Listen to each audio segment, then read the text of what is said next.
Hey everyone, I'm Sam. Oh. Hey everyone, I'm Sam, and I'm not a photographer, not a pro anyway, but I do love to take pictures of animals, uh, especially birds. Um, if you've ever tried to take a picture of an animal, I'm sure you've ended up with a picture that's not quite in focus, that isn't the most interesting in the background, but you still really love it and you want to do something with it. And that's where I come in. I'm not going to show you how to edit a picture of an animal like a pro, because chances are, like me, you're not a pro photographer and you don't have pro animal shots. So I'm going to show you how to edit animals like an amateur. So I'm going to open up Photoshop, and well, I already have a picture here. This is a hummingbird actually. It's not flying, but it's sitting on a branch. And I really like this picture because, how often do you get to see a hummingbird? But here's the thing. If I zoom in, it's not in great focus. This isn't a great picture. No one's really gonna care about this besides me. So here's what I would normally do with a picture like this. First of all, I'll grab that brightness contrast adjustment level, because that's always a good one. And if I want to increase the contrast, which I do, I almost always want to increase brightness first, I think, because that way contrast sort of neutralizes that. Never mind. I'm going to decrease the brightness. And the contrast of it already looks a little better. And I'll zoom back in. You can see that's a little too far. Here's the after, there's the before. It just, it unflattens it. Makes it more like a 3D thing. And next, let's just go right to the vibrance saturation thing. If I hike it up, both of them, just add a little color. We'll see how that looks. And I think that looks pretty cool. Maybe these reds are a bit intense, but I don't know. I think it's cool. It goes nicely with the green of this guy. Let's look at the before and after. Oh yeah, that's really nice. It even adds a little bit of blue into the background, which is nice. It's nice to have some background color because, we don't, but. So now I have this bird. I have it on a nice little stick thing, but it's still not that interesting. The background is still gross. And what else do we do? I don't totally know. I could just crop it and be done with it, but let's try some things. Let's bring out this color balance thing. And maybe I want to add some stuff to the background. I think if I go to shadows, it might do that. It looks a little blue. I might want to add some red in there. Yeah, see, it's adding red, but it doesn't look very good. So maybe I want to add yellow. Oh, that looks honestly a little better. It still looks kind of gross, but let's just try that. It's really a matter of personal preference. I kind of like it like this. I think it brings out, if you especially look at the bird here, it makes it just pop a little more, I think. But you can disagree, that's fine. And so now we have this, and still it's a little boring, isn't it? Check this out. Here's a trick I learned from watching a YouTube video from PixImperfect. He explains it so much better than I ever will, so I'll try to link it here. or maybe just in the description. Alright, but what we want to do is actually grab a curves adjustment layer, and I don't quite understand how curves works, and I don't think anyone actually does, but I know if we grab it and drag it down, it makes things darker. So we're gonna do that a little bit. So now we have our darker photo, but we don't want the whole thing to be darker. We want this bird to stand out. So here's what I'm gonna do. I'm gonna take the brush tool, hit B.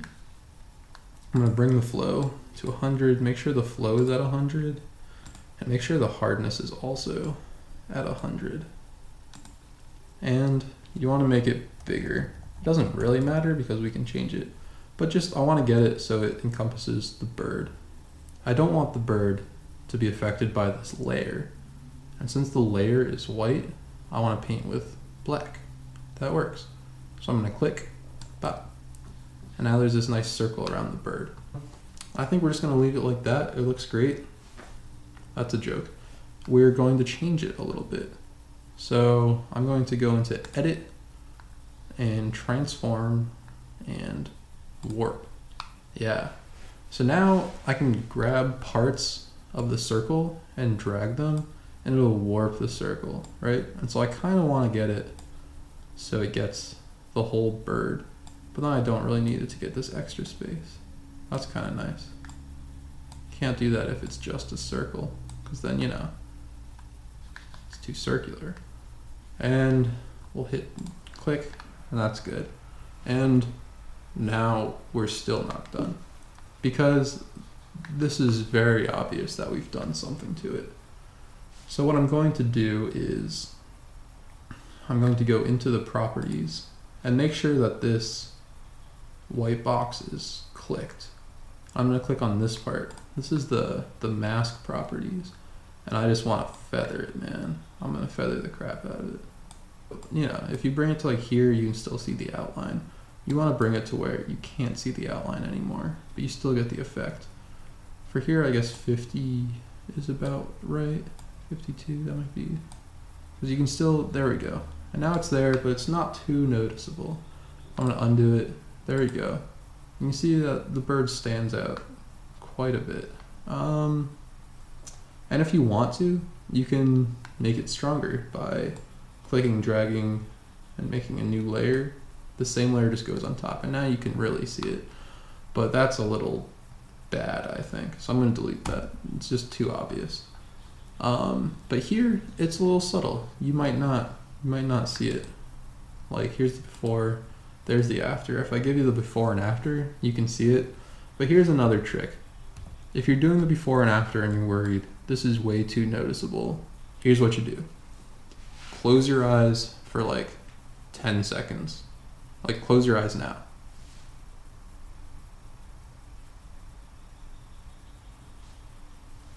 And then open your eyes and look back at your picture. Now, if I'm just looking at this with fresh eyes, I don't notice that there's maybe a bit of haloing around this bird. It just looks good to me. The bird pops, it stands out, and that's really nice. So let's crop it and try to figure out how we want to do that. Let's see, we'll get it maybe here. If I hit Shift O, it'll shift where this thing is. I don't really know where I want it yet. We definitely want to bring this in. And I want to keep this in the picture. And the interesting thing about this is the bird is looking to the right. So you, like, in theory, you'd want to have him like over on the left side to see where he's looking. But I really like this. So I'm just gonna put him over here because who cares? It doesn't matter where I put this bird. And who knows, maybe this adds some mystery. Maybe it makes it a little cooler. Do I want to? No, I like having the tip of that thing showing. And that's the thing when it comes to cropping. You don't need to have it at this like magic ratio of like width to height to make it look good. To make it look good, you just put what you want in the frame. I think this is nice. I'm gonna hit check, and that's cool. This is a cool picture. It's not gonna win any awards, but I like it, and I'm going to show my friends. So I'm going to go ahead and hit save. So that's how I do an animal that, you know, is far away, that you can't really make it take the full frame and get it in its environment. But what if I did manage to get a really good picture? This is a bighorn sheep that was just laying by the side of the road. It was very used to people, so I could just get up like right next to it and take some pictures. And that's what I did. And let's go. You can see that it is in pretty decent focus. Like I could just get its head and that would be cool. So now how do we edit this when the subject is already very interesting? You know, its tongue is sticking out, which is funny. Now what's going to be tricky about this is we can't go straight to the brightness contrast level because you can see that there's already quite a bit of contrast on this sheep.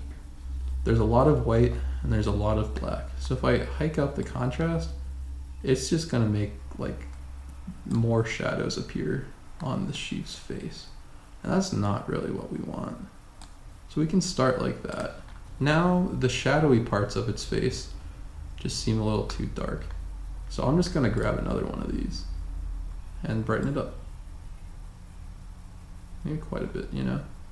And that looks, you know, awful because the whole thing got bright. So we're just gonna get parts of it. I'm gonna hit Control I and make sure that this white is selected. This kind of turns the layer off. And now if I grab my brush, make sure that it is white, and I'm gonna put the flow back down and the hardness down. If you want to know why I'm doing flow and hardness, let me know in the comments. I can make a video about the brush tool. But it's kind of nice if you don't want like hard lines when you're painting. It just makes it a little more subtle. And now if I paint in all the spots where there's shadow, it just brightens up real nice. Maybe in here a bit, right there. And that's already looking so much better. Watch this, here's the before, there's the after. That looks real good. I like that a lot. Now the other part about this is, because we have these goats taking up, you know, most of the frame, there just isn't much color. So in this case, I will say, grab the vibrance and saturation, and stop me if you've heard this before. I'm just gonna hike it way up. And I don't think it looks bad. I think it looks really good. Look at this. You've added some like yellow brown into the sheep's coats. You definitely see that green and yellow in the background. I'm just gonna, here's before. It basically looks like it's black and white. And here's after. It just adds so much color. I think that's great. And here's where I think color balance will do a good job. Because if you look at this image, I think just overall, it's just so green and so yellow. And we might want to add a little bit more in there. So I'm going to add some red. Yeah, that already makes it look better. Maybe a bit of blue. Just like a tiny bit. I chose those colors because they're not green and they're not yellow. You could try adding magenta, you could try adding cyan. You just mess around and see what's nice. I like this. Let's turn it off and back on. I think that's nice, but you know what? I don't like how red it's made the sheep. So I'm just gonna take a black brush and paint here. This way, that layer will not affect where I paint. It's the opposite of what we did before. Take it, I'll paint. And now if we go before and after, what's changing is the background and not the sheep. And I think that looks real nice. Might even go into here and hike it up a bit more just to get more color. I think that's really good. The only thing left now is to crop it, I think. And this time, what do I want to keep in the frame? I definitely want to get rid of this bottom left thing, which is probably my finger. So you can just bring this up. And it's not in there anymore. It's kind of right there, but that doesn't matter. We don't need this part. This is part of a sheep's mouth. I'd like to keep this guy in the back there, but look at that. That's not bad at all. And if you circle this, it's nice. You feel good about yourself if you can get this nice little spiral nice and tight in there. And maybe I'll bring this down a bit because we don't need that much above the head. Here we go. This looks pretty nice, I think. He's on the left, he's looking this way, and you leave some space, but you still get his buddy in the background. You can still see his tongue because that's, you know, funny. And there it is. I think that is a really cool picture. So I'm going to save it. But that's how I go through and take pictures of animals. I think they're just cool. And obviously these aren't going to sell. National Geographic isn't about to, you know, call me. I'm just going to put them on Instagram and see what happens. Speaking of which, if you like the stuff I'm doing here, you can see me post all of my pictures on Instagram here.